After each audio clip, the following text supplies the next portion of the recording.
मैंने बस घर की फिशिंग बोट में थोड़े से बदलाव किए थे, लेकिन मुझे बिल्कुल उम्मीद नहीं थी कि इससे पापा की हालत डर के मारे खराब हो जाएगी। एक फिशिंग बोट पर नेवल गन कैसे हो सकती है? 2 मशीन गन टर्रेट, ये क्या मामला है? यहाँ तक कि एक मिसाइल लॉन्चर भी लगा हुआ है। क्या मछलियों ने कोई बहुत बड़ा क्राइम कर दिया है? पापा तो वहीं पर मुझे पुलिस के पास जाकर सरेंडर करवाने पर उतर आए, और मैंने ऐसा इसलिए किया क्योंकि पिछले जन्म में पापा जब समुद्र में मछली पकड़ने गए थे तब पायरेट्स ने हमला कर दिया था और पूरा परिवार पायरेट्स के हाथों मारा गया था। इस जन्म में वापस आने के बाद मैंने पापा को समुद्र जाने से नहीं रोका, बल्कि अपनी स्पेशल एबिलिटी की मदद से अपने हाथों से पूरा नेवल वेपन सिस्टम बना डाला और फिशिंग बोट को एक आर्म्ड एस्कॉर्ट शिप में बदल दिया। फिर पापा के साथ समुद्र जाने का फैसला किया। रवाना होने से एक दिन पहले मैं अपने हाथों से बनाए हुए सारे हथियार सीधे पोर्ट पर ले गया और खुशी से पापा की तरफ थोड़ी उठाकर बोला, पापा अब ये सब होने के बाद हमारी कार्गो शिप को समुद्र में पायरेट्स से डरने की कोई जरूरत नहीं पड़ेगी। सबसे अंदर जो गन लगी है उसका नाम AK-630 twin 6 barrel 30 mm close in naval gun है। पायरेट्स पर ये ऐसे टूट पड़ती है जैसे किचन नाइफ से सब्जी काटी जाती है। ये वाला टाइप 65 एंटी फ्रॉगमैन ग्रेनेड लॉन्चर है जो खास तौर पर उन पायरेट्स को खत्म करने के लिए है जो तैरकर शिप के पास आने की कोशिश करेंगे। और ये 2 14.5 mm मशीन गन्स भी हैं। जितने पायरेट्स गल्फ ऑफ एडन में होंगे हम उतनों को खत्म कर देंगे। लेकिन मेरे पापा लू झेंगताओ पूरी तरह घबरा गए। उन्होंने भले ही आर्मी में सर्विस न की हो, लेकिन सालों से सी ट्रांसपोर्ट का काम करते आए थे और वॉरशिप भी बहुत देख चुके थे। इन गन्स और माउंट्स को देखते ही वो समझ गए कि ये वॉरशिप वाला इक्विपमेंट है। लू झेंगताओ घबराकर बोले, अरे मेरे बच्चे बस कर, ये सब तू कहां से चुरा कर लाया है? ये चीजें मिली तो सीधा फांसी चढ़ जाएगा। अभी अभी तेरा चिंग यूनिवर्सिटी में एडमिशन हुआ है, हमारा परिवार ऐसी गलती नहीं कर सकता। चल अभी के अभी पुलिस के पास चलकर गलती मान लेते हैं। चल खड़ा क्या है? इतना कहकर पापा मेरा हाथ पकड़कर मुझे सरेंडर करवाने ले जाने लगे। मैंने जोर से उनका हाथ झटक दिया और बोला, पापा आप कैसी बातें कर रहे हैं? किसने चोरी की? ये सब मैंने अपने हाथों से बनाया है। इतने में मेरे ताऊ लू झेंगबो आराम से चलते हुए आए और उन हथियारों को घूरते हुए बोले, झिंगाहोंग ये मूवी प्रॉप्स तू कहां से ले आया? काफी असली जैसे लग रहे हैं। पापा ने तुरंत पूछा, भैया आप कह रहे हैं कि ये मूवी प्रॉप्स हैं? ताऊ बोले, और क्या ये सच में असली होंगे? मैंने टीवी पर ऐसे बहुत देखे हैं, एक नजर में पता चल जाता है कि नकली हैं। ऊपर से झिंगाहोंग अभी इतना ही बड़ा है, ये ऐसी चीजें कहां से लाएगा? ये बस तुम्हें बेवकूफ बना रहा है। अपने बड़े भाई की बात सुनकर लू झेंगताओ को यकीन हो गया। वो हंसते हुए मेरे सिर पर हल्की सी चपत मारकर बोले, नालायक 2 दिन क्या पढ़ लिया, अब अपने बाप को ही बेवकूफ बनाने लगा। मैंने कहा, पापा ये सब सच में असली है, आप विश्वास क्यों नहीं कर रहे? वो बोले, हाँ हाँ विश्वास कर लिया, चलो जल्दी इन्हें शिप पर चढ़ाओ। मुंह से तो वो मेरी बात टाल रहे थे, लेकिन हाथ में वॉकी टॉकी निकालकर सबको मदद के लिए बुला लिया। जब रिश्तेदारों ने भी वही हैरानी वाला एक्सप्रेशन दिखाया जो थोड़ी देर पहले पापा का था, तो पापा तुरंत हंसते हुए सबको समझाने लगे, घबराओ मत, ये सब सिर्फ मूवी प्रॉप्स हैं। झिंगाहोंग को डर था कि कहीं पायरेट्स न मिल जाए, इसलिए ये उन्हें डराने के लिए लाया है। जैसे खेत में स्केरक्रो लगाया जाता है वैसी ही बात है। सबने ये सुना तो राहत की सांस ली और मिलकर सारे हथियार शिप पर चढ़ाने लगे। साथ ही बार बार तारीफ करते रहे कि प्रॉप्स कितने रियल लग रहे हैं। मैं पूरी तरह स्पीचलेस हो गया, लेकिन मैंने और कुछ समझाना जरूरी नहीं समझा। प्रॉप्स ही सही, बस सही समय पर ये सबकी जान बचा दें, इतना काफी है। कम से कम पापा सच में मुझे पुलिस के हवाले तो नहीं करेंगे। अगले दिन शिप आधिकारिक रूप से आइलैंड से रवाना हुई और दूसरे पोर्ट की तरफ बढ़ी, जहां स्टेशन चीफ जो मिंगई अपने ऑफिस में बैठकर फाइल्स देख रहे थे। तभी एक सोल्जर हांफता हुआ अंदर घुसा और ऑफिस का दरवाजा जोर से खोलते हुए बोला, चीफ बहुत बड़ी प्रॉब्लम हो गई है, समुद्र में एक अननोन आर्म्ड शिप दिखाई दी है। उसका लुक तो एक नॉर्मल कार्गो शिप जैसा है, लेकिन उसके ऊपर twin 6 barrel close in naval gun लगी हुई है। जो मिंगई का दिमाग एक पल के लिए सुन्न हो गया। Twin 6 barrel close in naval gun, अगर उसने पास से फायर कर दिया तो पोर्ट पर खड़ी एक भी शिप बच नहीं पाएगी। जो मिंगई हवा की तरफ भागते हुए ऑब्जर्वेशन टावर पर पहुंचे। उन्होंने देखा कि सोल्जर ने जो बताया था वह बिल्कुल सच था। उस क्लोज इन नेवल गन का कैलिबर लगभग 30 मिलीमीटर लग रहा था। उन्होंने तुरंत आदेश दिया, फौरन सभी सिविलियंस को इवैक्यूएट करो और साथ ही हायर अथॉरिटी से रीइंफोर्समेंट मांगो। पोर्ट अथॉरिटी वाले आखिर कर क्या रहे हैं? इतनी बड़ी सिक्योरिटी प्रॉब्लम कैसे हो गई? जो मिंगई गुस्से और टेंशन में थे। तभी एक सोल्जर ऊपर देखकर जोर से बोला, ship number 89757 Yunhai ocean cargo ship port entry की परमिशन मांग रही है। जो मिंगई एक पल के लिए रुक गए और फिर हाई पावर बिनोकुलर्स उठाकर दोबारा देखने लगे। हैरानी की बात यह थी कि उस अननोन आर्म्ड शिप का नंबर भी 89757 ही था और शिप के सामने साफ साफ यूनहाई लिखा हुआ था। आखिर ये मामला क्या है?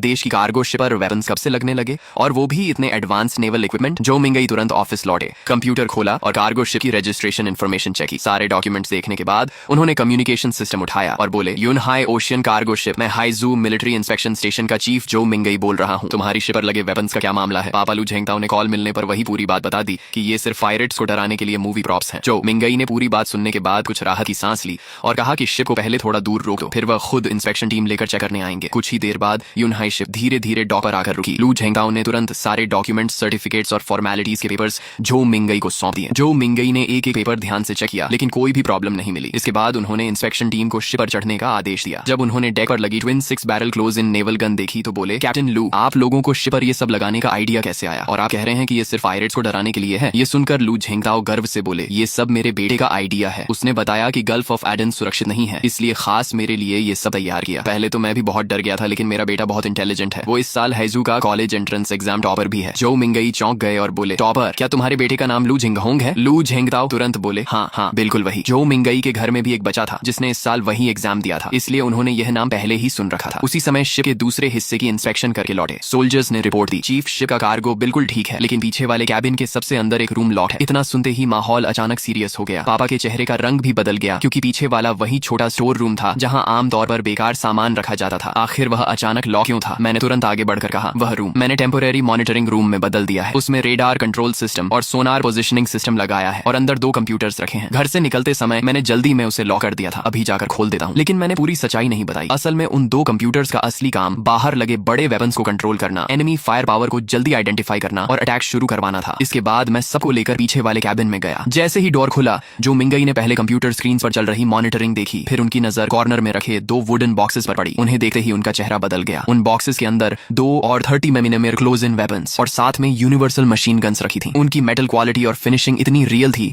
कि जो मिंगई भी एक पल के लिए घबरा गए। उन्होंने एक गन उठाई और बहुत ध्यान से हर एंगल से चेक करने लगे, लेकिन सबसे इंपॉर्टेंट मैकेनिकल पार्ट पर उन्हें एक खाली जगह मिली। तभी उन्होंने राहत की सांस ली। अभी कुछ सेकंड पहले तक उन्हें लगा था कि ये सब सचमुच असली वेपन्स हैं। अच्छी बात ये थी कि सबसे जरूरी पार्ट मिसिंग था, इसलिए चाहे कुछ भी कर लिया जाए, इनसे एक भी बुलेट फायर नहीं हो सकती थी। उनका चेहरा नॉर्मल होते देख मैंने भी तुरंत कहा, ये गन्स मैंने क्लोज इन नेवल गन बनाते समय बची हुई मटेरियल और पार्ट्स से टाइम पास में बना दी थी। जो मिंगई ने सिर हिलाया और इस बात को आगे नहीं बढ़ाया। वैसे भी हाल के दिनों में समुद्र का माहौल ठीक नहीं था। 3 महीने पहले गल्फ ऑफ एडन में एक बड़ा इंसिडेंट हो चुका था, इसलिए अब हर कार्गो शिप पहले से ज्यादा सावधानी बरत रही थी। ऊपर से उन्होंने हमारी फैमिली बैकग्राउंड भी चेक की थी। हमारी कई पीढ़ियां साधारण फिशरमैन रही थी और इतने सालों में हमारा रिकॉर्ड बिल्कुल क्लीन था। आखिरकार उन्होंने अप्रूवल पर साइन कर दिए और हमें आगे जाने की परमिशन दे दी। लेकिन जाते जाते उन्होंने डेक पर लगी क्लोज इन नेवल गन की तरफ एक बार फिर देखा और बोले, ये चीज देखने में बहुत डरावनी लगी है, इसे किसी वाटरप्रूफ कवर या टारपॉलिन से ढक देना, वरना दूसरे लोग देखकर घबरा जाएंगे। गलत फहमी थी। ठीक है ठीक है। पापा लू झेंगताओ लगातार सिर हिलाकर हामी भरते रहे। जो मिंगई और उनकी टीम को धीरे धीरे दूर जाते देख मैंने भी लंबी सांस ली। अच्छा हुआ कि मैंने पहले ही सभी वेपन्स के सबसे इंपॉर्टेंट पार्ट्स निकाल दिए थे, वरना आज बहुत बड़ी मुसीबत खड़ी हो जाती। जल्द ही यूनहाई शिप ने फिर से अपनी यात्रा शुरू कर दी। मैं शिप के किनारे खड़ा अनंत समुद्र को देखता रहा। तभी किसी ने मेरे कंधे पर हाथ रखा। पापा बोले, बेटा इस बार की वॉयज से कम 1 मिलियन का प्रॉफिट होगा। जब वापस लौटेंगे तो तुम बस अच्छी तरह पढ़ाई करना, घर की चिंता मत करना। जब मैं बूढ़ा हो जाऊंगा और काम नहीं कर पाऊंगा तब तुम्हारे सहारे आराम करूंगा। मैंने पापा के चेहरे की तरफ देखा और चुपचाप अपनी मुठियां कस लीं। मेरे दिल में पायरेट्स के लिए बेशुमार नफरत उफान मार रही थी। कौन सोच सकता था कि यह एक साधारण सी वॉयज पिछले जन्म में पायरेट्स की आग और गोलियों के नीचे बदलकर अंतहीन दर्द बन जाएगी। वह दर्द पूरे 4 साल तक दिन रात मुझे सताता रहा, यहाँ तक कि मैं उसी दर्द में घुट घुट कर मर गया। इसलिए इस जन्म में मैंने पापा को समुद्र जाने से नहीं रोका, क्योंकि मैं चाहता था कि उन पायरेट्स को भी पता चले कि ब्लड डेट का बदला कैसे चुकाया जाता है। जो जितने बुरे कर्म करता है आखिरकार उसका अंजाम भी वैसा ही होता है। समुद्र में सफर बहुत उबाऊ था। करीब 20 से ज्यादा दिन बाद यूनहाई शिप आखिरकार सोमालिया के सी एरिया में पहुंच गई और मेरा मन पूरी तरह तैयार हो गया। पायरेट्स को पहले से डिटेक्ट करने के लिए मैं हर दिन बिनोक्यूलर्स लेकर दूर दूर तक समुद्र को ऑब्जर्व करता रहता था। उस दिन भी मैं कुछ देर तक देख रहा था कि अचानक दूर समुद्र में पानी की एक अजीब वेव पैटर्न दिखाई दी। इस बदलाव ने तुरंत मेरा ध्यान खींच लिया, क्योंकि सामान्य सी वेव्स लंबी और सीधी होती है, लेकिन यह वेव साफ बता रही थी कि इसे किसी स्पीड बोट या असॉल्ट बोट ने बनाया है। मैंने बाइनोक्यूलर्स को और कसकर पकड़ा और ध्यान से देखा। वाकई दूर एक छोटा सा ब्लैक डॉट हमारी तरफ तेजी से बढ़ रहा था। पायरेट्स, जरूर पायरेट्स हैं। मैं तुरंत मुड़ा और भागकर कैबिन में पहुंचा। मैंने कहा, पापा साउथ ईस्ट डायरेक्शन में शायद पायरेट्स हैं। वे बहुत तेज स्पीड से हमारी तरफ आ रहे हैं। लगता है उन्होंने हमें टारगेट कर लिया है। आधी नींद में सो रहे लू झेंगताओ ये सुनते ही झटके से उठ बैठे। उन्होंने मेरे हाथ से बाइनोक्यूलर्स लिया और डेक पर भागकर दूर देखने लगे। लेकिन जैसे ही उन्होंने देखा उनके होश उड़ गए। दर्जनों स्पीड बोट्स हमारी तरफ बढ़ रही थी। हर बोट पर 4-5 आदमी बैठे थे और सभी के हाथों में वेपन्स थे। किसी के पास AK राइफल थी, किसी के पास सब मशीन गन, यहाँ तक कि कुछ के पास रॉकेट लॉन्चर भी था। बस एक पल में ही लू झेंगताओ ने इमरजेंसी अलार्म बजा दिया। अलार्म बजते ही पूरी शिप पर अफरा तफरी मच गई। लोग चीखने लगे, क्या आज हम सब मर जाएंगे? मैं अभी मरना नहीं चाहता, चलो जल्दी सरेंडर कर देते हैं, सारा सामान उन्हें दे देंगे, शायद हमारी जान बच जाए। मैं मरना नहीं चाहता, मैंने तो अभी तक गर्लफ्रेंड भी नहीं बनाई। कैप्टन लू, आप उनसे कहिए कि हम उन्हें सारे पैसे दे देंगे। चारों तरफ घबराहट और रोने चीखने की आवाजें गूंज रही थी। लू झेंगताओ जोर से चिल्लाए, सब लोग शांत हो जाओ, सब लोग शांत हो जाओ। क्या तुम्हें लगता है कि भीख मांगने से पायरेट्स हमें छोड़ देंगे? इतना कहकर उन्होंने तुरंत सैटेलाइट फोन उठाया और लोकल अथॉरिटी से मदद मांगी। लेकिन दूसरी तरफ से पूरी बात सुनने के बाद सिर्फ इतना जवाब मिला कि वे सर्च टीम भेज देंगे। फोन के उस पार की लापरवाह और बेरुखी भरी आवाज सुनकर लू झेंगताओ का चेहरा पूरी तरह सफेद पड़ गया। लेकिन उन्होंने शिप पर मौजूद किसी को यह बात नहीं बताई। उन्होंने तुरंत हाइजू मिलिट्री इंस्पेक्शन स्टेशन में झो मिंगई को कॉल लगाया। जैसे ही झो मिंगई ने सुना कि यूनहाई शिप हेल्प मांग रही है, वे भी घबरा गए। उन्होंने तुरंत अपने पास खड़े सोल्जर से कहा, जल्दी लोकल नेवल एस्कॉर्ट टीम से कांटेक्ट करो। सोल्जर ने तुरंत कम्युनिकेशन सिस्टम ऑपरेट किया, लेकिन कुछ देर बाद बोला, चीफ उन्होंने कहा है कि उन्होंने टीम भेज दी है, लेकिन डिस्टेंस बहुत ज्यादा है, उन्हें यहाँ पहुंचने में कम से कम 4 घंटे लगेंगे। झो मिंगई ने कमांड डेस्क पर जोर से हाथ मारा, फिर कुछ सोचकर बोले, जल्दी चेक करो, क्या यूनहाई शिप के आसपास कोई पेट्रोल एस्कॉर्ट शिप मौजूद है? उन्हें बताओ कि ड्रैगन नेशन के नागरिक पायरेट्स के हमले में फंसे हैं और तुरंत सपोर्ट चाहिए। पास खड़े सोल्जर ने कीबोर्ड पर तेजी से काम किया और पता चला कि अमेरिका की फॉक एस्कॉर्ट फ्लीट पास ही पेट्रोल कर रही है। लेकिन उधर से जवाब आया, तुम ड्रैगन नेशन के नागरिक पायरेट्स के खतरे में हो तो उससे अमेरिका नेवी का क्या लेना देना? अगर चाहते हो कि अमेरिका नेवी रेस्क्यू करे तो पहले तुम्हारी गवर्नमेंट ऑफिशियल रिक्वेस्ट भेजे। जब अप्रूवल मिल जाएगा तब अमेरिका नेवी रेस्क्यू के बारे बारे में सोचेगी। यह सुनकर झो मिंगई के दांत गुस्से से भींच गए। उन्हें पहली बार इतनी गहराई से महसूस हुआ कि कमजोर देश की इंटरनेशनल पोजीशन कितनी दर्दनाक होती है। उसी समय एक सोल्जर घबराकर बोला, चीफ, बड़ी प्रॉब्लम हो गई। लोकल सी एरिया के सैटेलाइट सिग्नल्स अचानक ब्लॉक हो गए हैं। यूनहाई शिप के आसपास के सभी सैटेलाइट सिग्नल्स पूरी तरह कट हो चुके हैं। यह सुनते ही झो मिंगई के चेहरे का रंग उड़ गया। अब समझने में कुछ बाकी नहीं था। यही लोग खुद सैटेलाइट सिग्नल ब्लॉक कर रहे थे। असल में वही पायरेट्स के पीछे खड़े असली प्रोटेक्टर्स थे। उन्हें उस जीनियस लड़के लू झिंगहोंग की याद आई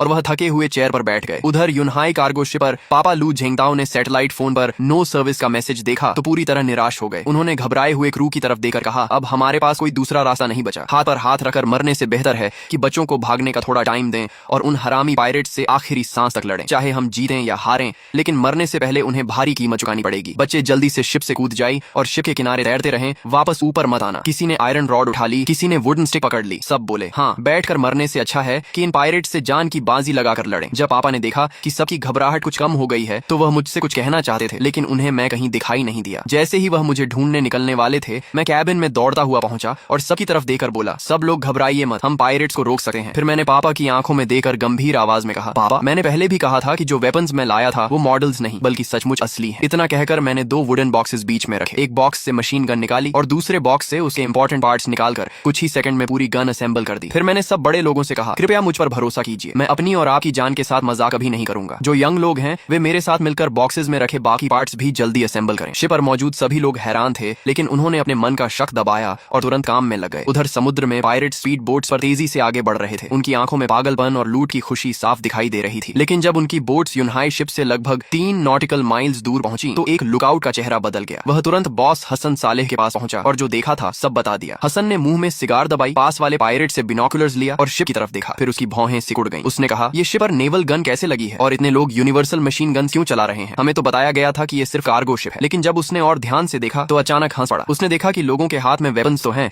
लेकिन उनके चेहरों पर डर साफ दिखाई दे रहा है। कुछ लोगों के हाथ में तो गन की जगह आयरन रॉड और वुडन स्टिक थी। हसन को लगा कि उसने पूरी चाल समझ ली है। वह आराम से बिनोकुलर्स नीचे रखकर हंसे हुए बोला, घबराने की जरूरत नहीं, ये बेवकूफ हमें ब्लफ करने की कोशिश कर रहे हैं। वेपन्स हाथ में है लेकिन चेहरों पर डर है और कुछ लोग स्टिक लेकर खड़े हैं। साफ है कि ये सब फेक प्रॉप्स हैं। पता नहीं कहां से मूवी डेकोरेशन उठा लाए हैं। भाइयों, पूरा अटैक करो, आज इन्हें दिखा दो कि असली गन्स किसे कहते हैं। ये सुनकर बाकी पायरेट्स को भी सब समझ में आ गया। उन्होंने हसन की तरफ और ज्यादा रिस्पेक्ट से देखा और स्पीड बोट्स की स्पीड बढ़ाकर यूनहाई शिप की तरफ टूट पड़े। उधर यूनहाई शिप पर मैंने सभी लोगों को सेल्फ डिफेंस के लिए मशीन गन्स बांट दी और पहले से तैयार किए गए वेपन कंट्रोल रूम में पहुंच गया। मैंने रेडार से सभी टारगेट्स लॉक किए और शांत होकर इंतजार करने लगा कि वे मेरी अटैक रेंज में आ जाएं। बस अफसोस यही था कि तैयारी जल्दी में हुई थी, इसलिए इंफ्रारेड सेंसर और फेज लॉक सिस्टम इंस्टॉल नहीं कर पाया था। अब सिर्फ लगभग एम करके फायर करना संभव था। पूरी तरह प्रिसिजन स्ट्राइक नहीं, लेकिन सामने वाले पायरेट्स के लिए इतना ही काफी था। जब उनकी स्पीड बोट्स लगभग 200-300 मीटर की दूरी पर पहुंची तो मैंने मन ही मन गिनती शुरू की। 3।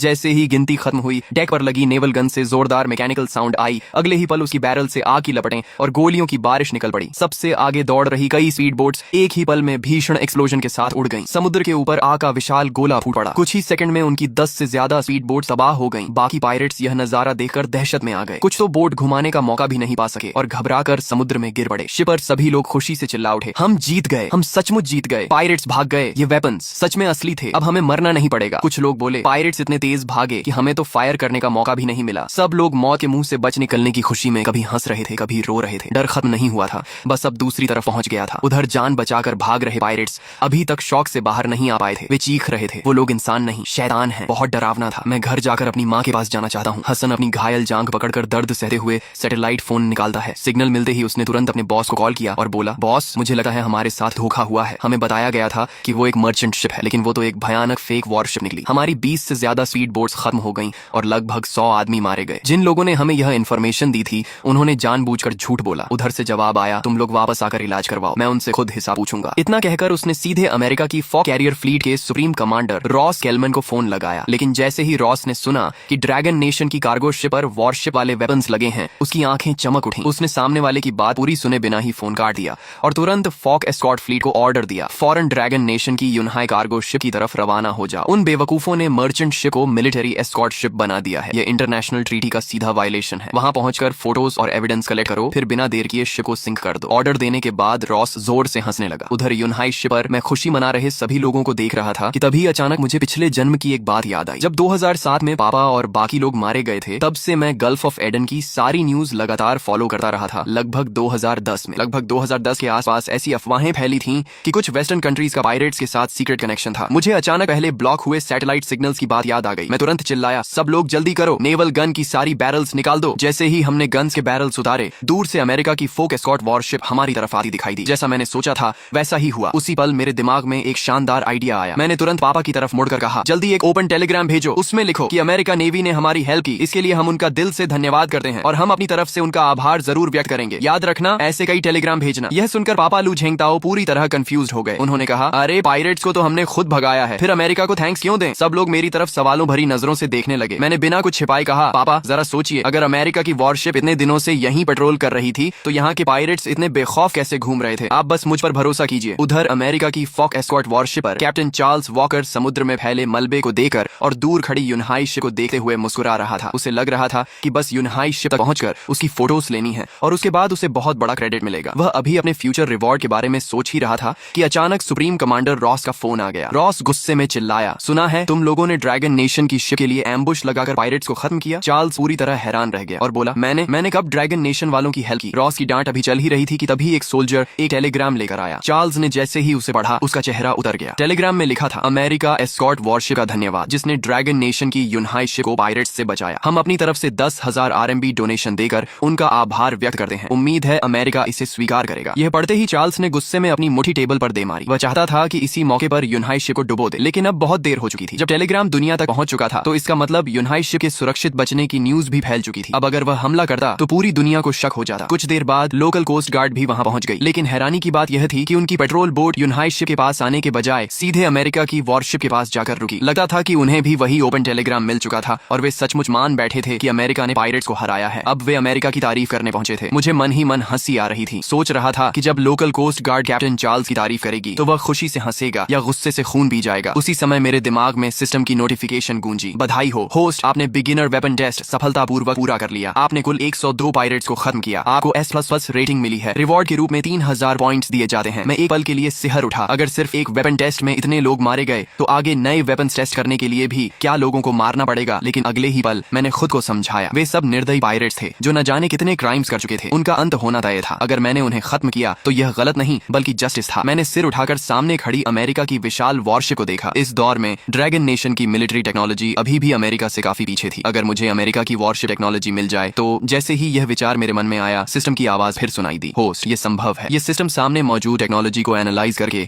उसके डेवलपमेंट प्रोसेस का सिमुलेशन कर सकता है। आपको सिर्फ उस वॉरशिप पर चढ़ना होगा, उसके बाद पॉइंट्स खर्च करके उसकी मिलिट्री टेक्नोलॉजी अनलॉक की जा सकती है। सामने जो वॉरशिप है वह अमेरिका की एक्टिव सर्विस वॉरशिप है। उसमें कई एडवांस टेक्नोलॉजीज हैं जो ड्रैगन नेशन के पास अभी नहीं है। मैंने तुरंत फैसला कर लिया कि इस मौके को बिल्कुल नहीं छोड़ूंगा। उधर अमेरिका फ्लीट के सुप्रीम कमांडर रॉस गुस्से से पागल हुआ जा रहा था। जो प्लान एक तीर से 3 शिकार करने वाला था, उसी का नुकसान अब उन्हीं को उठाना पड़ रहा था। पहले भी उन्होंने इसी तरीके से कई देशों की मर्चेंट शिप्स को पायरेट्स से लुटवाया था और कभी कोई प्रॉब्लम नहीं हुई थी, लेकिन इस बार पूरी बाजी उलटी पड़ गई। सबसे बड़ी मुसीबत तो वह थैंक यू टेलीग्राम था। अब भविष्य में पायरेट्स का इस्तेमाल करके दूसरे देशों की शिप्स लुटवाना आसान नहीं रहेगा। ऊपर से पायरेट्स भी बहुत बदला लेने वाले होते हैं। अब संभव है कि वे अमेरिका की शिप्स को भी टारगेट बनाना शुरू कर दें। इतना अच्छा मनी मेकिंग प्लान एक झटके में खत्म हो गया। इसी बीच समुद्र में अमेरिका की वॉरशिप और लोकल कोस्ट गार्ड की बोट्स धीरे धीरे यूनहाई शिप के पास आकर रुक गईं। शिप रुकने के बाद ड्रैगन नेशन चेहरे वाले एक मिडिल एज्ड आदमी यूनहाई शिप पर चढ़े। वह ड्रैगन नेशन के लोकल एम्बेसडर सोंग झिंगे थे। सोंग झिंगे ने शिप पर मौजूद सभी लोगों की तरफ देखा और भावुक आवाज में कहा, आप सबने बहुत कष्ट झेला है। अगर ड्रैगन नेशन की नेवी आज और ताकतवर होती तो आपको ऐसी सिचुएशन का सामना कभी नहीं करना पड़ता। सोंग झिंगे की बातें सुनकर शिप पर मौजूद सभी लोग भावुक हो गए। असल में बिना कुछ कहे भी सब लोग यह अच्छी तरह समझते थे कि ड्रैगन नेशन मदद करना नहीं चाहता था, बल्कि इतनी लंबी दूरी पर तुरंत पहुंचना वास्तव में संभव ही नहीं था। ऊपर से एम्बेसडर सोंग झिंगे सबसे पहले लोकल कोस्ट गार्ड के साथ हमारी मदद के लिए पहुंचे थे। यही अपने आप में बहुत बड़ी बात थी। जब सब लोग आपस में बातें कर चुके तो मैं सीधे एम्बेसडर सोंग झिंगे के पास गया और बोला, एम्बेसडर सोंग, इस बार खुद आने के लिए आपका बहुत धन्यवाद, लेकिन इस बार अमेरिका की एस्कॉर्ट वॉरशिप ने भी हमारी हेल्प की। इसी वजह से हम सुरक्षित बच पाए। इसलिए मैं चाहता हूँ कि आप हमें अमेरिका की वॉरशिप तक ले चले। मैं उनसे आमने सामने मिलकर धन्यवाद कहना चाहता हूँ। ये सुनकर सोंग झिंगे कुछ पल के लिए चुप हो गए। असल में उन्हें खुद भी विश्वास नहीं था कि अमेरिका ने सचमुच रेस्क्यू किया होगा। वह पूरी सच्चाई पूछना चाहते थे, लेकिन लोकल कोस्ट गार्ड के लोग वहीं नहीं मौजूद थे, इसलिए खुलकर बात करना ठीक नहीं था। अब जब मैंने खुद यही बात कही तो उन्होंने अपना शक छोड़ दिया और हामी भर दी। जल्द ही सोंग झिंगे की मदद से मैं, पापा और बाकी लोग अमेरिका की फॉक एस्कॉर्ट वॉरशिप पर चढ़ गए। लेकिन किसी को यह पता नहीं था कि जैसे ही मैंने वॉरशिप पर पहला कदम रखा, सिस्टम की लगातार नोटिफिकेशंस मेरे दिमाग में गूंजने लगी। बधाई हो होस्ट, आप सफलतापूर्वक फॉक एस्कॉर्ट वॉरशिप पर चढ़ चुके हैं। एडवांस टेक्नोलॉजी एनालिसिस शुरू हो चुका है। सिस्टम की आवाज सुनते ही मेरे चेहरे की मुस्कान छिपाई नहीं छिप रही थी। कुछ देर बाद हमारी मुलाकात वॉरशिप के कैप्टन चार्ल्स वॉकर से हुई, लेकिन चार्ल्स का चेहरा बेहद ठंडा था। वह हमें ऐसे देख रहा था जैसे हम उसके दुश्मन हों। उधर सिस्टम का एनालिसिस अभी पूरा नहीं हुआ था। अगर हम अभी लौट जाते तो मौका हाथ से निकल जाता। मैं तुरंत चार्ल्स के पास गया और उसका हाथ मजबूती से पकड़कर बोला, सर, आपका दिल से बहुत बहुत धन्यवाद। अमेरिका सचमुच ब्लू प्लेनेट का प्रोटेक्टर है। आपने निडर होकर हमारी मदद की और हमारी जान बचाई। मैं दिल की गहराइयों से आपका आभार व्यक्त करता हूँ। चार्ल्स ये सब सुनकर अंदर ही अंदर गुस्से से जल उठा। उसकी कनपटी की नसें भड़कने लगी। उसे ऐसा महसूस हो रहा था जैसे जबरदस्ती कोई गंदी चीज निगलनी पड़ रही हो। वह न इस एहसान को मान सकता था और न ही इससे इनकार